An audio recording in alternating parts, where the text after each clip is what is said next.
네, 앞서 JB타임즈에서 짧게 전해드린 바 있는데요. 사드 환경 영향 평가가 나왔죠. 인체에 무해하다 이런 결과가 나왔습니다. 전자레인지 참외 이런 건 괴담이었고 인체에 전혀 무해하다 이런 결론이 나왔다고 하는데 그 뒤에 국민의힘에서 이런 주장이 나오고 있습니다. 문재인 정부가 사드 환경 영향 평가를 뭉갰다. 그래서 감사원 감사와 검찰 수사가 필요하다 이런 주장을 하고 있는데요. 문재인 정부 청와대 국정상황실장을 지낸 윤건영 더불어민주당 의원을 스튜디오로 모셨는데 관련 이야기 좀 나눠보겠습니다. 어서 오세요. 네, 구로울의 윤건영입니다. 뭉개셨습니까? 전혀 사실과 다릅니다. 뭘 뭉갤 게 있어야 뭉개죠. 어떻게 됐던 겁니까 그러면?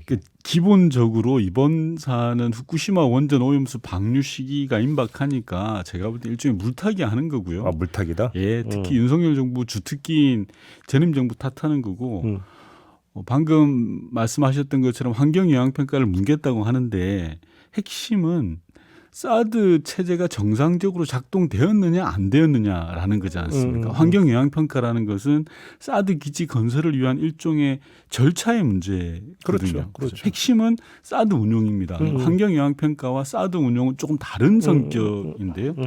분명한 건 지난 5년 동안의 북한의 미사일 도발에 맞서서 사드 체계는 문재인 정부 동안 5년 동안 정상적으로 작동됐습니다. 사드 체제가 작동되지 않았다라는 말을 국힘은 하지 않습니다. 지금. 그렇다. 네. 마치 문재인 정부가 의도적으로 환경영향평가를 지연시켜서 그게 사드 체제에 차질을 준 것처럼 일종의 가짜뉴스, 착시효과, 눈속임을 하는 거죠. 그러면 쉽게 하면 환경영향평가를 뭉갤 동기와 이유가 없었다.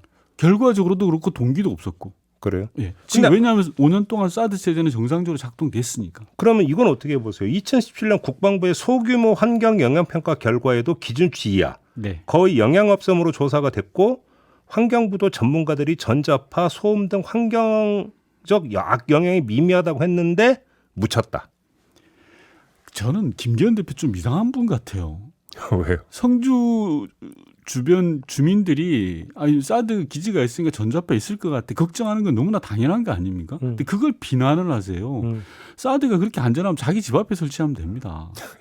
사드가 불안하기 때문에 주민들은 전자파에 대해서 문제제기를 한 거고 당연히 국방부는 그 조사를 했을 거고 그리고 방금 말씀하신 소규모 환경영향평가 결과값은 2017년에 당시 문재인 정부 국방부 장관이 국회에서 밝혔어요. 밝혔습니까? 네, 그 내용은. 뭐 별로 영향 없다고? 예, 영향 없다라고 당시에 밝혔어요. 다만 소규모 환경영향평가가 일반 환경영향평가로 확대됐죠. 네. 확대된 이유는 사드 부대의 부지가 넓어졌어요. 그러니까 환경영향평가법에 따라서 당연히 작게 하던 걸 크게 해야 되는 거였어요. 그때는 간이었었죠. 처음에 그렇죠. 했던 처음엔 간이 미사일 포대 부분만 하기 때문에 간이로 한 거고 정식으로 해야 되니까 부지가 넓어지니까 일반 환경영향평가를 한 거예요.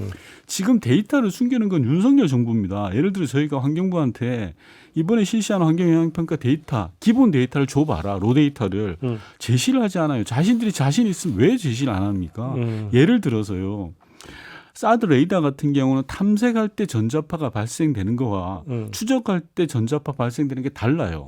탐색할 때는 전자파가 조금 나오고 추적할 때는 전자파가 많이 나온다는 거예요. 그럼 이번 환경영향평가를 할 때 어떤 시점에 했냐, 어떤 모드에서 전자파 조사를 했냐가 중요한 변수 아니겠습니까? 근데 이런 걸 공개하지 않아요. 그럼 의원님 말씀 정리를 할게요. 그러니까 간이 그 영향 평가를 했을 때는 그 결과를 국회에 보고도 했고 보고가 아니라 국회 질문 답변 과정에서 나왔고. 그러니까 숨긴 적 없고. 네. 그 다음에 이제 포대가 넓어지다 보니까 일반 환경 영향 평가를 했는데 그러면 임기 중에는 결과가 안 나왔던 겁니까? 일반 환경영향평가가 지연된 거는 맞죠. 네. 그 지연된 이유가 크게 두 가지가 있습니다. 네. 이 이유를 알면서도 국힘이 지금 정치적으로 이용을 하는 건데요. 첫 번째는 주한미군 때문입니다. 왜요? 환경영향평가를 하려면 우선 사드 기지를 사용하는 주한미군에서 사업계획서를 국방부에 제출해야 돼요. 영향평가에 돌입을 하려면 그러면 그 자료를 국방부가 환경부에 넘기는 그런 방식입니다. 그렇죠. 사업 계획을 알아야 이 영향이 어떻게 되는지 그렇죠. 판단하니까. 이 땅을 어떻게 쓰겠다는 걸 알아야 될 거 아닙니까? 그런데 주한미군이 이 사업 계획서를 제출한 게 언제인 줄 아십니까? 언젠데요? 2019년 3월입니다. 예. 생각해보세요. 2017년에 환경영향평가를 했는데 2년 동안 주한미군이 사업 계획서를 제출 안 했던 겁니다. 그러니까 당연히 환경영향평가가 지연됐던 거죠. 국민의힘 논리라면 주한미군이 2년 동안 뭉갠 거예요. 이런 사실을 알면서도 지금 밝히지 않고 있는 거고 네. 두 번째는 환경영향평가를 하려면 협의회를 구성해야 돼요. 협의회? 협의회라는 게 뭐냐면 주관부처 공무원 그리고 시민사회가 추천하는 전문가 그리고 주민대표 이런 분들이 환경협의회를 구성하라는 게 환경영향법 8조 2항에 분명하게 나와 있습니다. 근데 기억하시겠지만 성주 주민들이 사드 기지를 결사 반대하셨어요. 네네. 주민대표를 추천을 안 하신 거예요. 그러다 보니까 협의회가 구성이 안 되어서 환경영향평가가 지연된 겁니다. 정리해 보면 문재인 정부는 절차대로 적법하게 주민 동의를 얻어서 하다 보니까 늦어진 거고 윤석열 정부는 꼼수로 편법으로 주민 동의 없이 그냥 하니까 빠른 겁니다. FM이냐 꼼수냐의 차이입니다. 아, 그런 거다. 네. 알겠습니다. 아무튼 근데 국민의힘에서는 윗선 개입 여부를 밝혀야 된다는 주장까지 나왔거든요. 네. 그러면 이게 그 서해 공무원 피격 사건이나 네. 탈북어민 북송 사건과 비슷한 제3탄에 예. 어떤 이게 어떤 결정 과정이 있었고 뭐가 문제가 있었는지 해서 사부 처리하겠다 이런 접근법으로 좀 혹시 분석을 하십니까? 예, 윤석열 정부 고질병이에요. 약도 없어요. 네, 레파토리가 똑같아요.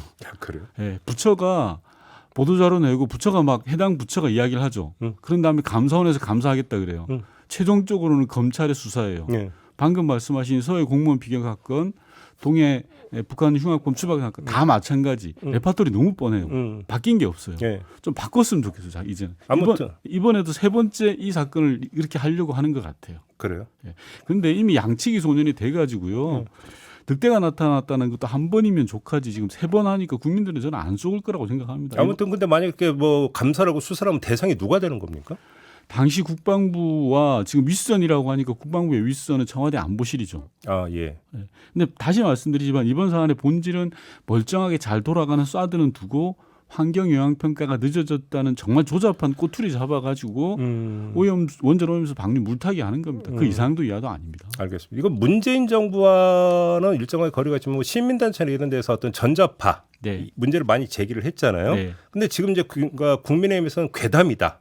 네. 라고 그렇게 이제 규정을 하고 있는데 이건 어떻게 평가를 하세요? 국민 안전에 대해서 국민들이 불안한 거를 그제스로 받아들여야죠. 설령 결과값이 뭐 국민 안전에 무해하다고 나올 수도 있고 국민 안전에 영향을 미칠 수도 있다고 나오는 거지 않습니까? 그건 해봐야 아는 거잖아요. 네네네. 근데 그걸 괴담으로 몰아가는 것 자체는 저는 국정 운영을 하는 분들의 자세는 아니다고 생각합니다. 그래요? 그렇게 자신 있으면 싸도 자기 집 앞에 놓든가요. 알겠습니다. 다른 문제 좀 여쭤볼게요. 총리 직속 자문기구인 경찰제도발전위원회의 박인환 위원장이 문재인 전 대통령을 간첩이라고 했습니다. 국정원 대공수사권이 경찰로 이관되는 것을 두고 문재인이가 간첩이라는 걸 빼놓고는 설명할 수 없다고 주장을 했어요. 네네. 어떤 말씀 주시겠습니까? 정말 해도 너무한다고 생각하고요. 네. 대한민국 대통령이 간첩이라는 게 말이 됩니까? 아니, 정치적 공세를 하더라도 일단 선이 있고 금도가 있는데 이건 나가도 너무 나갔다. 정도를 벗어나도 너무 나갔다는 생각이 깊고요. 국무총리의 직속기관의 장이 기자들이 많은 공공장소에서 의도적으로 전직 대통령을 간첩 운운했다는 건 정말 있어서는 안 되고 용납해서는 절대 안 된다라는 생각이 들고요. 저는 하나 좀 심각하게 봤던 건 집권 세력의 자정 능력이에요. 예전 역대 정부 같으면 이런 고위직 인사가 말도 안 되는 일을 저지른다라고 하면 사고를 친다 하면 내부에서 지적도 하고 성찰도 하고 하는데 윤석열 정부 지금 그런 게 아무것도 없어요. 마치 윤석열 집권 세력이 집단 일배화되는 것 같아요. 집단 일배화된다고요? 네. 이런 문제들을 전혀 지적을 하지 않고 반성도 하지 않잖아요. 그러면 넘어가는 거예요. 이 사람이 그 평소 이런 생각을 하고 있기 때문에 이 발언을 했다고 생각하십니까? 아니면 어떤 특정한 판을 만들기 위해서 조금 전에 의도적이라는 표현을 쓰셨는데 의도적으로 이 발언을 했다고 생각하십니까? 저는 이게 검찰 인사의 폐해라고 생각합니다. 이분이 검사 출신이거든요. 네. 뭐 검사 출신이 다 나쁜 사람은 아니겠지만 능력도 안 되시는 분을 고위직에 임명한 거죠. 이분이 2019년부터 정광훈 목사하고 문재인 정부 퇴진 운동했던 사람이에요. 퇴진 집회 나왔던 사람이에요. 그래서 저는 윤석열 정부가 그나마 국정 운영의 성과를 얻으려면 검사 인사하면 안 됩니다. 지금도 아무 능력도 없으신 분들 검사라는 이유만으로 임명하려고 하고 있고 임명했잖아요. 그게 결국 아킬레스건이 될 겁니다. 윤석열 정부. 지금 이게 대공수사권 이관 문제가 지금 연결이 되어 있잖아요. 이걸 막기 위한 어떤 의도적인 어떤 그 발언으로 해석할 여지는 없습니까? 의도가 아니고요. 대공수사권 이관을 막겠다고 나섰어요 이미 예. 공개적으로. 예. 뭐 대통령실에서도 이야기하고 국민의힘에서도 대공수사권 이관에 대해서 결사적으로 막겠다는 식으로 나오고 있죠. 지금 국회 정보위 간사시죠. 맞습니다. 지금 국정원 내부 분위기가 어때요? 이 문제와 관련해서? 국정원은 이미 법안이 통과됐기 때문에 상권 분립에 따라서 이 사안에 대해서 뭐 겉으로는 이야기하지는 않습니다. 이관 이관 준비 작업을 준비를 하고 있다라고 준비를 하고 하고 있습니다. 실제로 있긴 있대요. 그동안 국회 정보위에서 이건과 관련해서 여러 번 점검을 했었거든요. 그런데 이제 국정원이 공식적으로 표면적으로는 이야기하지 않지만 경찰을 통해 보면 저희가 정보를 알 수 있지 않습니까? 왜냐하면 경찰은 그렇죠. 이관을 받아야 되는 쪽이고 협의를 하게 주다니. 국정원은 이관을 해줘야 되는 쪽이고 국정원은 겉으로는 아니 뭐 잘하고 있습니다, 열심히 하고 있습니다라고 하는데 실상 경찰은 쪽에다 물어보면 제대로 안 준다는 거예요. 예를 들면 대공수사권이라는 건 대공수사를 하는 사람들이 몽땅 국정원에서 경찰로 넘어가면 깔끔한 거죠. 그렇겠죠. 가장 심플한 방법이. 심플하죠. 그러면 끝납니다. 뭐 걱정할 필요가 없어요. 자기 하던 일 고스란히 싸들고 가서 경찰로 가서 하면 되는 거예요. 근데 가려고 하나요, 어디? 그게 문제죠. 그러니까 국정원은 겉으로는 법이 만들어졌으니 이건 해야 된다라고 하지만 속으로는 사보타지 하면서 안 하고 있는 거죠. 그러면 그 사보타지라는 게 내년 총선까지 어떻게 사보타지 하다가 총선에서 만약에 의석 분포에 변화가 있다면 무위로 돌린다 이런 전략이라는 겁니까? 일단 수사권이 이관되는 건 내년 1월 1일입니다. 그래서 지금 머리가 아플 거예요. 1월 1일부터 4월까지 총선까지 기간 처음이 있으니까 이 기간을 어떻게 넘길냐에 따라서 지금 이야기하는 게 유예 기간을 추가해 달라라는 또 대도하는 이야기를 하고 있어요. 그게 결국 그 얘기네요. 그러니까요. 유예 기간을 지금 3년 줬거든요. 왜냐하면 3년을 줘서 국정원이 경찰에게 대공수사권 이관을 차질 없이 해라라고 했던 겁니다. 그런데 그걸 지금 안 하고 있다가 그 핑계로 지금 유예 기간 더 달라고 하는데 있을 수 없는 거고요. 한 가지 말씀드리고 싶은 건 대공수사권 이관이라는 말이 왜 나왔는지를 우리가 다시 한번 짚어야 되는 겁니다. 이명박근혜 정부 동안에 국정원의 불법 행태를 다시 한번 생각해 보십시오. 민간인 사찰하지요. 돈 빼돌려서 청와대 상납했지요. 인권 탄압했지요. 하라는 일을 하지 않고 그러다 보니까 도청 당하는 거 아닙니까? 대통령실이. 네. 아주 미국 CIA 그 얘기하시는 겁니까? 알겠습니다. 그 문재인 전 대통령 이야기 나왔으니까 하나 논란됐던 지점 하나 더 여쭤보고 싶은데요. 6.25 전후로 해서 문재인 대통령이 책을 한 권 추천을 했고요. 국제전쟁이라는 표현을 써가지고 상당히 잠깐 논란이 된 적이 있었습니다. 어떻게 생각하십니까? 저는 국민의힘 계신 분들이 책이나 읽어보고 이야기하셨으면 좋겠어요. 책 안 읽어보고 이야기하시는 것 같은데 다른 사람을 비판하려면 그 책이 어떤 책인지를 봐야죠. 그런데 책에는 6.25 전쟁은 김일성의 침략 전쟁이다라고 분명히 적시가 되어 있습니다. 다만 동시에 미군을 포함해서 유엔군 16개국이 참전하고 중국도 중공군이라 그랬죠. 당시 참전했던 국제전이라는 두 가지 개념이 같이 있다라는 걸 적시한 겁니다. 너무나 설명할 필요도 없는 당연한 이야기이지 않습니까? 그러니까 옛말에 그런 말 있죠. 뭐 눈에는 뭐만 보인다고. 색안경만 끼고 자기가 보고 싶은 색만 보는 거예요. 그렇다. 알겠습니다. 의원님 모신 김에 이 문제까지 마저 여쭤볼게요. 그 조금 전에 했던 거고 어찌 보면 이제 그 같은 범주에 들어갈 수 있는 사안일 수도 있을 것 같은데 월성 1호기 원전 조기 폐쇄 의혹 수사하는 검찰이 김수현 전 그 청와대 정책실장을 직권남용 혐의 등으로 기소할 거다. 이건 지금 보도가 나왔거든요. 저도 보도 봤습니다. 어떻게 받아들이셨어요? 정말 무리한 수사입니다. 월성 1호기 관련 수사는 처음부터 의도를 가진 수사고요. 백운규 전 산업부 장관을 2년 전에 그 건으로 조사를 했거든요. 근데 2년 동안 지금 끌어서 대통령 청와대 정책실장을 기소하겠다라는 건데요. 정책 결정의 영역을 사법적 잣대로 끌고 오는 마음대로 재단하려는 정략제 의도가 너무나 다분하다고 생각합니다. 왜냐하면 당시 월성 1호기 폐쇄 결정의 배경이 있었습니다. 첫 번째는 다들 아시겠지만 후쿠시마 원전 사고로 인해서 원전에 대한 불안감이 극도로 높았을 때입니다. 두 번째로는 2017년 2월에 서울 행정법원에서 수명 연지 금지 결정이 있었어요. 세 번째가 문재인 대통령이 당시 대선 공약이었어요. 이런 정책적 판단을 속에서 문재인 대통령이 집권한 다음에 절차에 맞게 월성 1호기를 조기에 스톱시키자라는 결정을 했던 거거든요. 근데 이걸 자기 마음에 안 든다고 수사를 한다? 그러면 만약에 이런 식이라고 하면 윤석열 정부가 지금 하는 모든 건 나중에 다 수사 대상이 될 겁니다. 그렇다. 예. 부메랑이 될 거다. 예. 종합해서 그러면 그 정리해서 이런 질문을 드릴게요. 그러면 윤석열 정부의 문재인 정부 때리기 예. 내지 문재인 청와대 때리기는 언제까지 지속이 될 걸로 전망하십니까? 정신 차릴 때까지요. 아니 제가 계속 말씀드리는데 네.